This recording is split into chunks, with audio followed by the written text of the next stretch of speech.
say you want it, feature pen. You write books, film, song, not even there, so it end. The way you work, really. Them have to respect it, my friend. Nah, I beg nobody.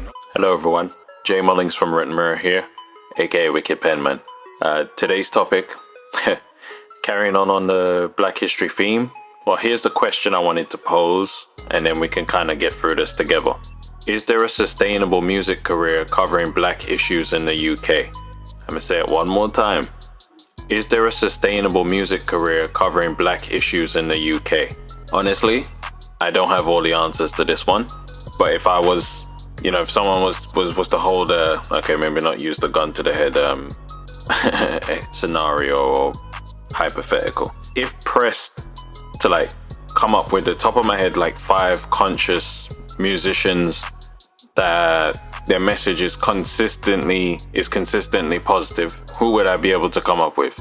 Yep, the obvious ones would be AKA. Okay, but if we were supposed to get younger, so we're thinking, so let's say if you think of the most popular artists in the game right now, you would go Ed Sheeran, you'd go with your Miss Banks, Steph London, so on and so forth, right? You'd go in those directions and you wouldn't be wrong. Little Sims and all that, right? Cool. If you were to think specifically about people who are consistently positive, aspirational, uplifting from the new bunch, maybe you go Koji Radical and Geico. I can't really think of too many past that. I'm not saying they don't exist, I'm just saying they don't instantly pop to mind. So the question is it sustainable? Like, can you just come out and be pro-black, speak about black issues, not in a preachy way, you know, so nobody ain't really got time for the sermons in every single song, but can you do that and have a sustainable and happy career doing that? Not sure. I'm not sure at all, actually. So that leads me to, I mean, does that mean that the audience, the black audience, has accepted that you're gonna get, you know what I mean? Like, no one's a monolith and all of that. Like, you can express yourself in different ways. Are people going to accept that if you want to be progressive, aspirational, motivational, uplifting to the community, you're gonna have to take 1-2 songs talking about people's pom-pom and something as well? If that's all right and that's cool, then I guess that's the end of the topic, right? We don't need to really go much further. If that's understood and accepted that, you know, you can be conscious, be very pro-black, but also understand that alone probably won't cut it. Like, if you want to live from your music, you need to have, I guess you need to have hits, you need to have radio play, you need to have collaborations. Or people, are they now in the mind state that you would accept someone who is constantly on message? Almost like you wouldn't expect, for instance, you wouldn't expect a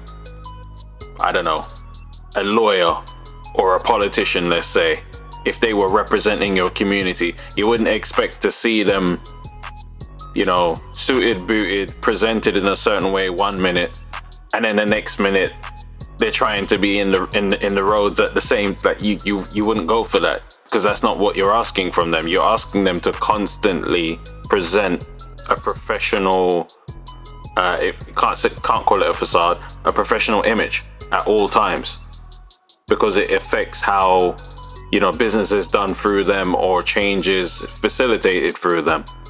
You know, you wouldn't expect to see someone suited and booted for carnival for carnival, suited and booted for Parliament 1 minute, and then, do you know what I mean, you see them getting on bad in the carnival. Not saying you couldn't do it, like,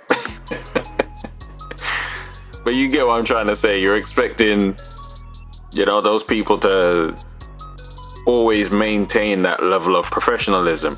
So I guess what I'm interested in is, would people give a chance for an artist to be strictly, whether they're radical, progressive, ambitious, motivational, uplifting to the community, would you take that 24/7 and support them? Or is it a thing where you go, okay, all right, I'll listen to the sermon and stuff, but you've still got to give me something I can dance and bop my neck to. Is that, I don't know. Where it's kind of, and it's interesting as well, because then it led to a second thought, which was, again, I'm going back to my time in Jamaica. When you're known as a reggae artist or someone who has an uplifting message, you're allowed to pretty much do what you want from there. And I can think of someone like Sizzler that was allowed to, you know what I mean? You can go from Black Woman and Child to pump up her pum pum. And it was like, you know, there was no fallout from that. It was calm. Capleton from, you know what I mean, usual uplifting message to take off the drawers. I guess you're allowed.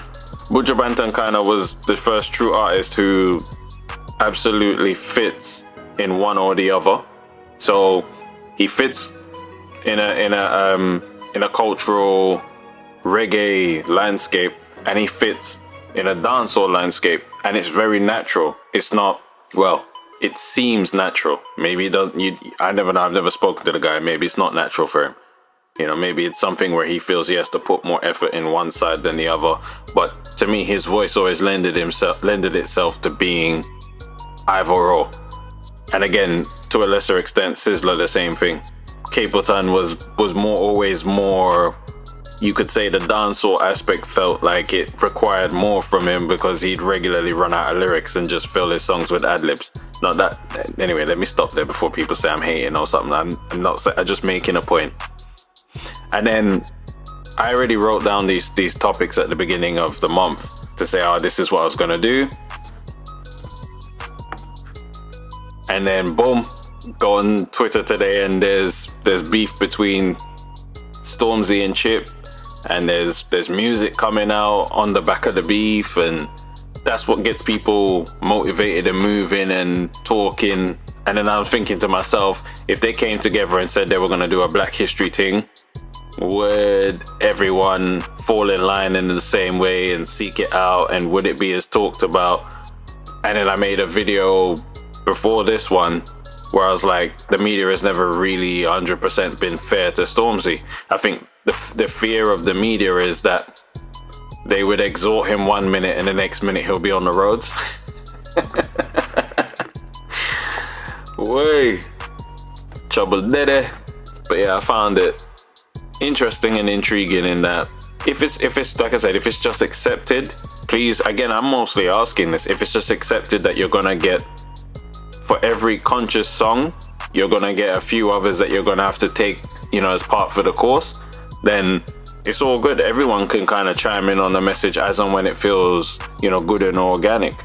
If people want a champion or someone that they can count on to constantly deliver this message, either I've missed them because I've never seen it. Because even when I was thinking about the messaging of Akala, I think, so people like Akala and Stormzy and so on, they know more for their endeavors outside of music. So he gives his talks, he writes his books, talking about Akala. With Stormzy, he has his philanthropy and so on and so forth outside of music. Obviously, the proceeds come from music, but still. Actually, I don't even know where the proceeds come from. Let me not talk on another person's money. But yeah, so I was kind of like, well, who is it that really does this thing and stays on message at all times? And it's hard for me. I don't really see it, nor do I expect it of anyone. I would never like put that expectation on the artist that, yeah, you've just got to stay in this lane.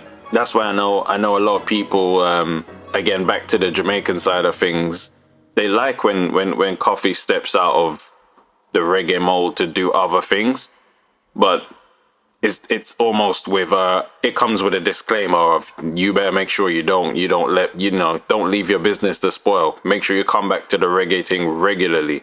If you're gonna go anywhere, make sure it's with a view to coming right back.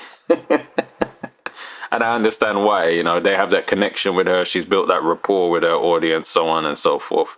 But I'm trying to think about here, Britain, the UK Black History Month. What's the relationship between being conscious and having a long career? Can you have both? Or do you have to have a long career and pick your moments when you're going to be conscious and radical? Or can you be conscious and radical but don't expect to have a long career? Like, is that what it is? Anyway, leave me a comment. Say, let me know what you think. Because like I said, I'm just really posing the question per se. Because I'm not 100%. I'm not sure. I'm definitely not sure about this.